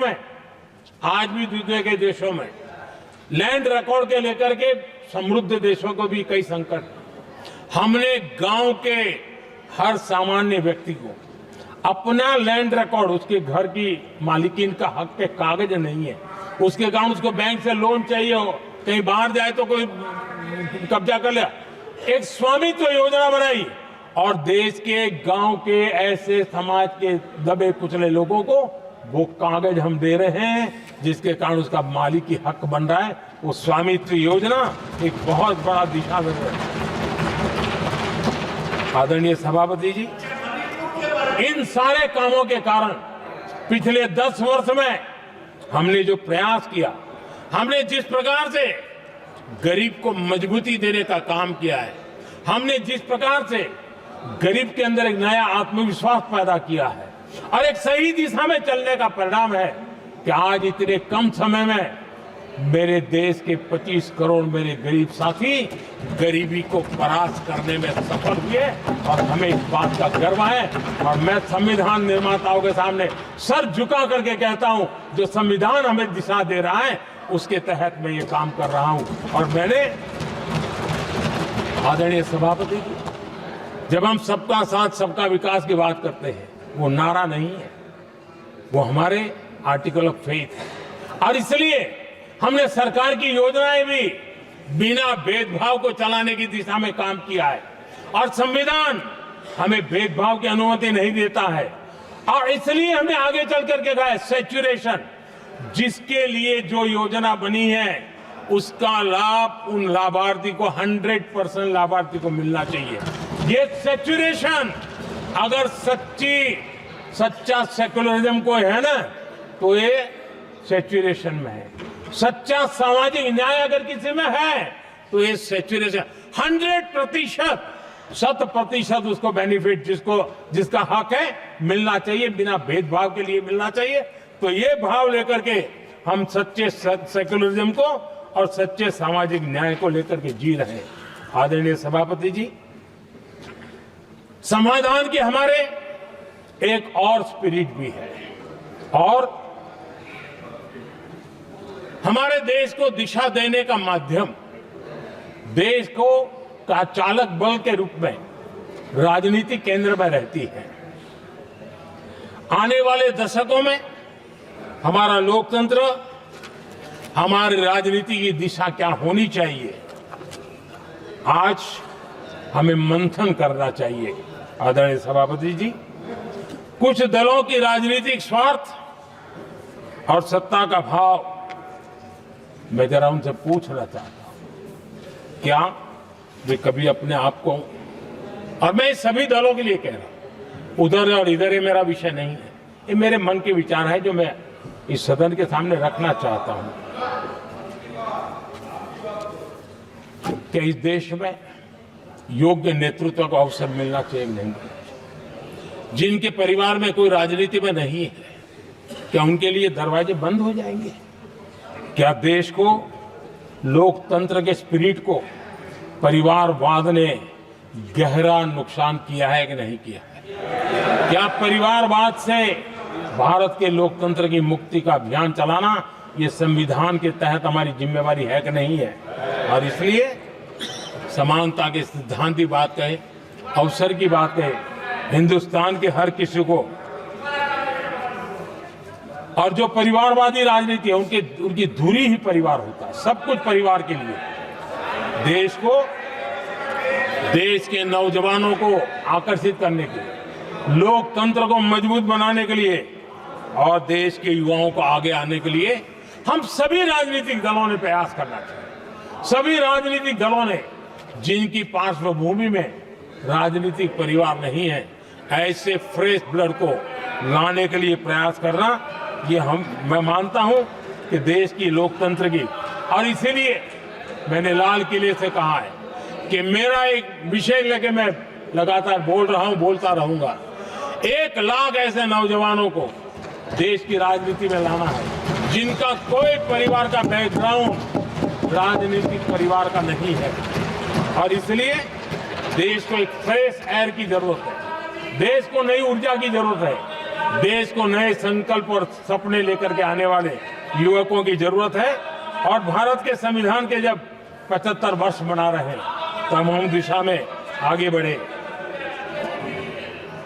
आदरणीय सभापति जी, मुझे याद है मैंने एक बार लाल किले से संविधान में हमारे कर्तव्य को लेकर के उल्लेख किया था, और मैं हैरान हूं कि जिनको संविधान का समझ नहीं आता है वो कर्तव्य की भी मजाक उड़ाने लग गए। मैंने ऐसा कोई इंसान देखा नहीं दुनिया में कि जिसको इसमें भी इतराज हो सकता है आने। लेकिन देश का दुर्भाग्य है, हमारे संविधान ने नागरिकों के अधिकार तय किए हैं, लेकिन संविधान को हमसे कर्तव्य की भी अपेक्षा है। और हमारी सभ्यता का सार है धर्म, ड्यूटी, कर्तव्य, ये हमारी सभ्यता का सार है। और महात्मा गांधी जी ने कहा था, महात्मा जी का कोट है, उन्होंने कहा था, मैंने ये अपनी अशिक्षित लेकिन विद्वान मां से सीखा है कि हम अपने कर्तव्यों को जितना अच्छे से निभाते हैं उसी से अधिकार निकल करके आता है। ये महात्मा जी ने कहा था। मैं महात्मा जी की बात को आगे बढ़ाता हूं और मैं कहना चाहूंगा, अगर हम अपने मौलिक कर्तव्यों का पालन करें तो कोई भी हमें विकसित भारत बनाने से नहीं रोक सकता। संविधान का 75वां वर्ष कर्तव्य के प्रति हमारे समर्पण भाव को, हमारी प्रतिबद्धता को और ताकत दें, देश कर्तव्य भावना से आगे बढ़े, ये मैं मानता हूं समय की मांग है। आदरणीय सभापति जी, भारत के भविष्य के लिए संविधान के स्पिरिट से प्रेरित होकर के मैं आज इस सदन के पवित्र मंच से 11 संकल्प सदन के सामने रखना चाहता हूं। पहला संकल्प है, चाहे नागरिक हो या सरकार हो, सभी अपने कर्तव्यों का पालन करें। दूसरा संकल्प है, हर क्षेत्र, हर समाज को विकास का लाभ मिले, सबका साथ, सबका विकास हो। तीसरा संकल्प है भ्रष्टाचार के प्रति जीरो टॉलरेंस हो। भ्रष्टाचारी की सामाजिक स्वीकार्यता न हो। भ्रष्टाचारी की सामाजिक स्वीकार्यता न हो।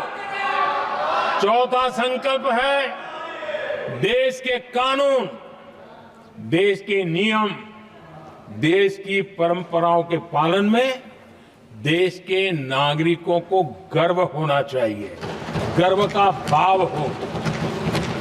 पांचवा संकल्प गुलामी की मानसिकता से मुक्ति हो।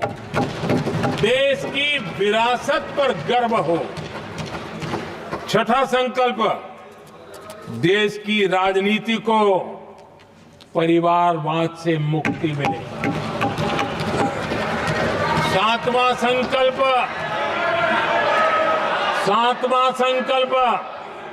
संविधान का सम्मान हो। राजनीतिक स्वार्थ के लिए संविधान को हथियार न बनाया जाए। आठवां संकल्प समर्पण रखते हुए जिनको आरक्षण मिल रहा है वो न छीना जाए और धर्म के आधार पर आरक्षण की हर कोशिश पर रोक लगे। नौवां संकल्प विमेन लेड डेवलपमेंट में भारत दुनिया के लिए मिसाल बने। 10वां संकल्प राज्य के विकास से राष्ट्र का विकास, ये हमारा विकास का मंत्र हो। 11वां संकल्प एक भारत श्रेष्ठ भारत का ध्येय सर्वोपरि हो। आदरणीय सभापति जी, इसी संकल्प के साथ हम सब मिलकर के अगर हम आगे बढ़ते हैं तो संविधान की जो निहित भावना है वी द पीपल, सबका प्रयास, हम इसी मंत्र को लेकर के आगे चले और विकसित भारत का सपना इस सदन में बैठे हुए सबका तो होना ही चाहिए। 140 करोड़ देशवासियों का सपना जब बन जाता है और संकल्प लेकर के जब देश चल पड़ता है तो इच्छित परिणाम लेकर के रहता है। मेरा 140 करोड़ देशवासियों के प्रति मेरी अपार श्रद्धा रही है। उनके सामर्थ्य पर मेरी श्रद्धा है, देश की युवा शक्ति पर मेरी श्रद्धा है, देश की नारी शक्ति पर मेरी श्रद्धा है। और इसलिए मैं कहता हूं कि देश 2047 देश जब आजादी के 100 साल मनाएगा तो विकसित भारत के रूप में मनाएगा। इस संकल्प के साथ आगे बढ़े। मैं फिर एक बार इस महान पवित्र कार्य को आगे बढ़ाने के लिए सबको शुभकामनाएं देता हूं। और मैं आदरणीय सभापति जी, आपने समय बढ़ाया इसके लिए मैं आपका बहुत बहुत आभार व्यक्त करता हूं। बहुत बहुत धन्यवाद।